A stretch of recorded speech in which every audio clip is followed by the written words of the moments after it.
Vamos dar início agora ao estudo do livro dos Salmos, ou Saltério. Comecemos com essa frase de Santo Ambrósio. Embora toda a divina escritura exale a graça de Deus, o mais suave é o livro dos Salmos. A história instrui, a lei ensina, a profecia anuncia, a correção castiga, a moral persuade. No livro dos Salmos há proveito para todos e remédio para a salvação do homem. Aqui nós temos uma referência aos principais pontos que estão na Sagrada Escritura. A história, aquilo que a Escritura nos fala do caminho de Deus com o seu povo, através dos diversos momentos da história. O que está no Pentateuco, nos livros chamados históricos, e assim por diante. A lei ensina. São as partes legais que existem na Escritura, sobretudo no Pentateuco. A profecia anuncia. Os livros proféticos e as profecias existentes em outros livros. A correção castiga. São as chamadas de Deus para a conversão. A moral persuade. Os ensinamentos de Deus, os mandamentos. No livro dos Salmos há proveito para todos e remédio para a salvação do homem. O livro dos Salmos é como que a transformação em oração da história, da lei, da profecia, das exortações divinas.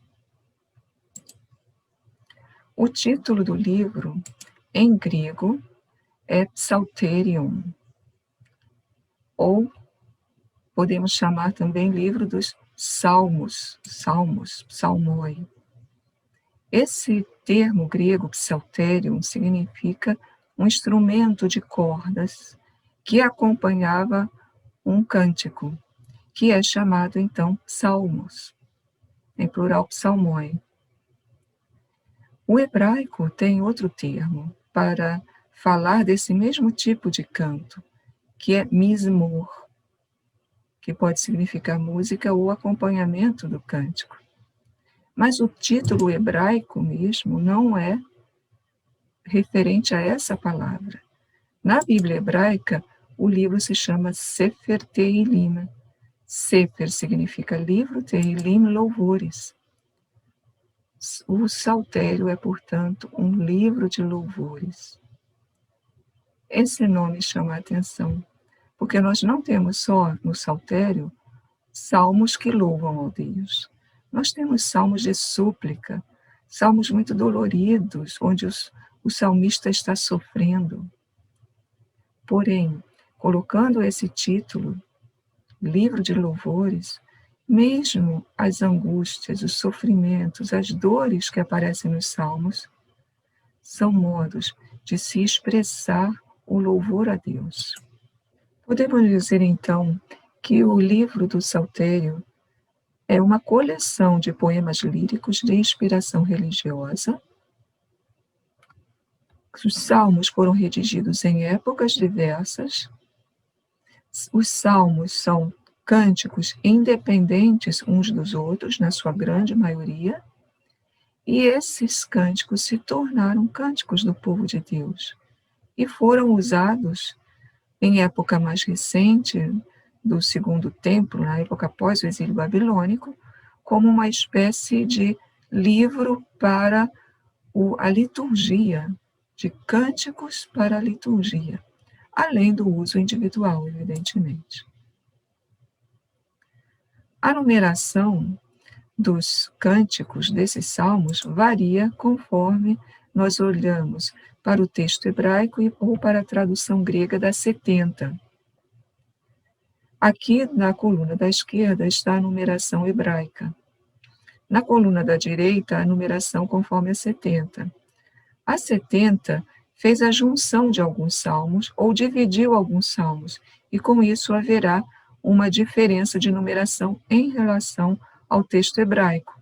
Por exemplo, o Salmo 9 é um salmo acróstico, ou seja, que vai seguindo as letras do alfabeto. Em si, isso mostra que ele é um cântico só. Porém, o livro dos Salmos, na sua versão hebraica, dividiu o Salmo 9 em 2. E por isso nós vamos ter aqui 2 salmos, enquanto na 70 há somente um. Isso significa que a partir do Salmo 9, nós vamos ter uma diferença de numeração, que vai até o Salmo 113 na Bíblia hebraica, ou 112 na Bíblia grega, da qual vem a Vulgata também. A Vulgata seguiu a numeração grega que já era conhecida pelos cristãos, por isso manteve essa numeração. Em termos práticos, nós vamos ver que a numeração mais elevada corresponde sempre ao texto hebraico e a numeração menos elevada ao texto grego. No entanto, ao chegar ao Salmo 114, que corresponderia ao 113 da numeração grega, no hebraico nós temos 2 salmos, 114 e 115, que a versão grega uniu em um só. No entanto, aqui não foi tão feliz essa junção. De qualquer forma, o Salmo 114 vai corresponder ao 13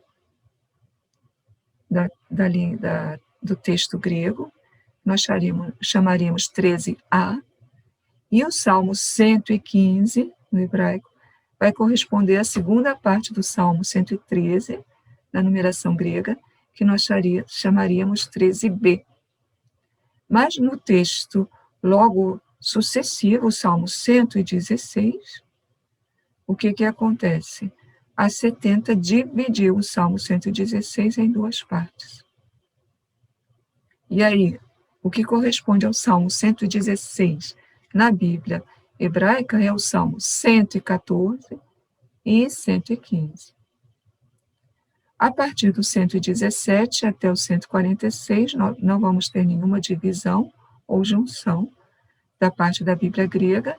Com isso, retorna aquela norma que já vimos antes, que a numeração mais elevada é a do texto hebraico e a menos elevada do texto grego. No Salmo 147 hebraico, nós vamos ver que a 70 dividiu esse salmo em 2, e com isso, os últimos salmos vão ter a mesma numeração, seja no hebraico, seja no grego. Percebemos, então, que o hebraico quis chegar a um número fechado de 150. Para evitar um número quebrado de 149 ou 151, a 70 também quis chegar a esse número, então, onde ela dividiu, depois ela juntou para poder, no final, dar o mesmo número de salmos. A construção em 150 salmos, portanto, é artificiosa. Já se observa isso pela numeração, mas também por outros dados que nós encontramos no saltério. Por exemplo, nós temos salmos idênticos, que não precisariam estar repetidos no saltério. Por exemplo, o Salmo 14 é idêntico ao Salmo 53. Estamos seguindo aqui sempre a numeração hebraica, que é a mais elevada.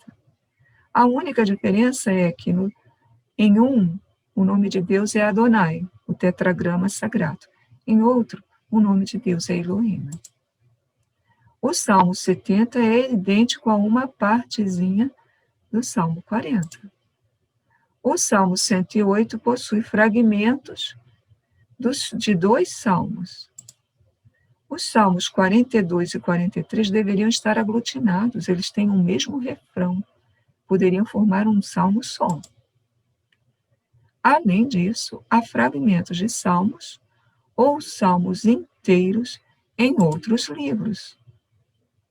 O Salmo 18, por exemplo, existe também no segundo livro de Samuel.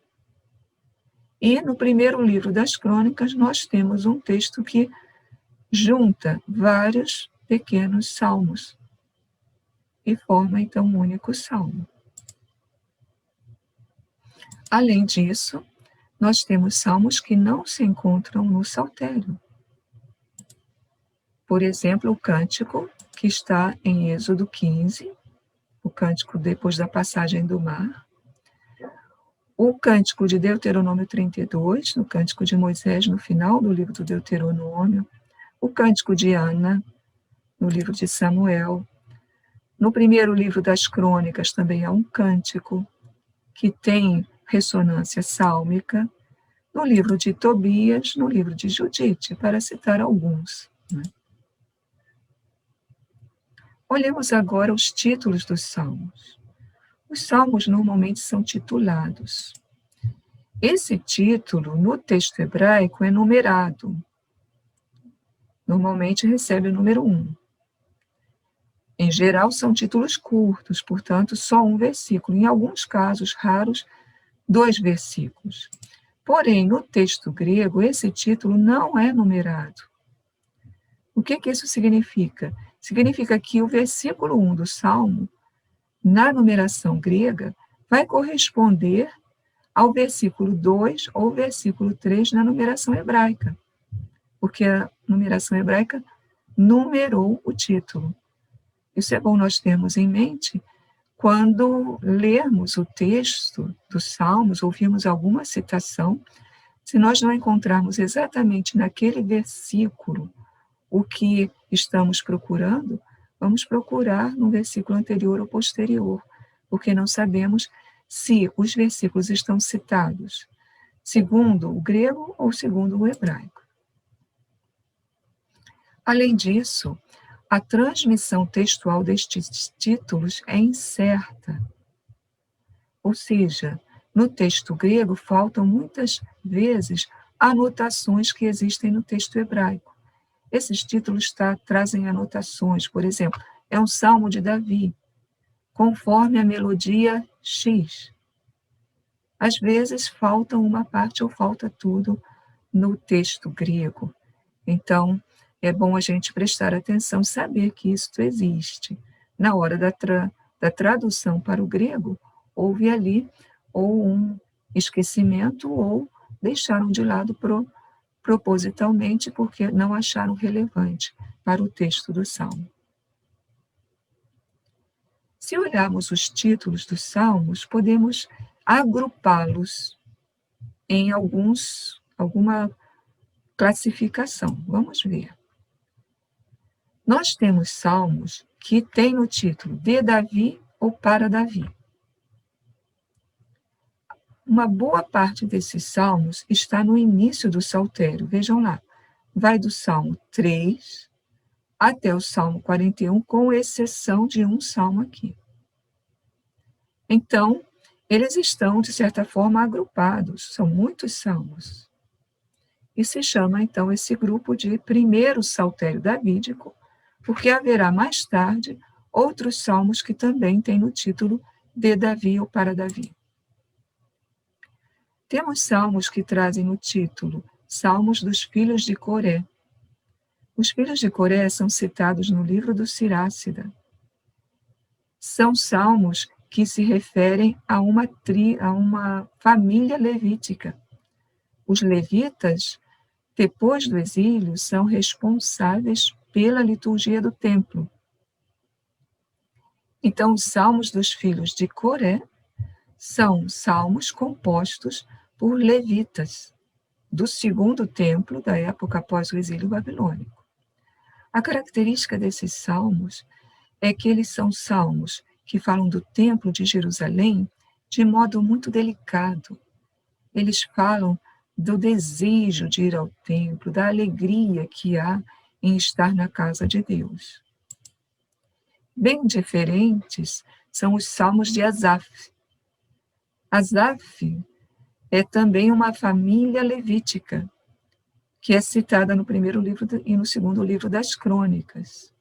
Portanto, também levitas compuseram esses salmos.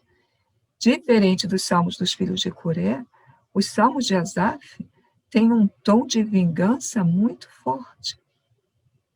São salmos duros que clamam pela vingança contra os estrangeiros. São esses que estão aqui. Nós percebemos uma coisa interessante, né? Se fôssemos nós a, digamos, compor esse livro dos Salmos, talvez nós juntaríamos todos os Salmos de Coré num grupo sucessivamente. Então, esses salmos 84 e 85 viriam como salmos 50, 51 e assim por diante, não é? A mesma coisa aqui nos salmos de Asaf. Não foi isso que foi feito. Por quê? Isso hoje é um enigma para os estudiosos do livro dos Salmos. Eles procuram, inclusive, ver a relação que há entre salmos que estão subsequentes, que são contíguos. Por que que o Salmo 84 está junto com o 85, mas o 85 não está junto com o 87, embora sejam dos filhos de Coré? Isso quer dizer que, atualmente, o estudo do livro dos Salmos é feito, de um lado, vamos estudar cada salmo individual. De outro lado, vamos entender como é que o saltério foi organizado, para nós podermos entender melhor, de fato, esse livro. Entender melhor, inclusive, os salmos. Eu posso ler o Salmo 42, na numeração hebraica, junto com o 43, sim ou não? Por quê? O que que isso me traz como significado? E assim por diante. Nós temos depois também outros salmos que têm o título de Davi ou para Davi, que se encontram aqui nessas citações. São salmos variados, né? E que são chamados, então, o segundo saltério de Davi, porque o primeiro é aquele que se encontra no início do livro. Um grupo de salmos muito importante é o grupo de salmos que canta Adonai como rei, o Senhor que reina, o Senhor que se veste de esplendor. São salmos muito solenes, são hinos muito importantes. Outro grupo são os salmos de louvor, os salmos aleluia. Aleluia significa louvemos Adonai, o Senhor. Por isso esses salmos são chamados de salmos do Hallel, de Aleluia. Né? Nós temos ali no saltério alguns salmos aleluia agrupados. O salmo do Hallel Pascal, que compreende os salmos 113 a 118. Esses salmos são chamados de salmos do Hallel Pascal, porque esse grupo de salmos era recitado, cantado na época da Páscoa, na festa da Páscoa. Temos o grande Hallel, Salmo 135, 136, que tem esse nome de grande porque esses salmos que o compõem são realmente muito extensos, e é também um grupo de salmos que era recitado na festividade da Páscoa. E temos, por fim, o pequeno Hallel, que é composto pelos 5 últimos salmos do Saltério, que trazem em vários dos seus versículos a palavra aleluia. Louvemos, louvemos o Senhor, louvemos as suas obras, louvemos todos os seus anjos e assim por diante, mas são salmos pequenos. E por isso se chama esse conjunto de pequeno Hallel, fecha o saltério.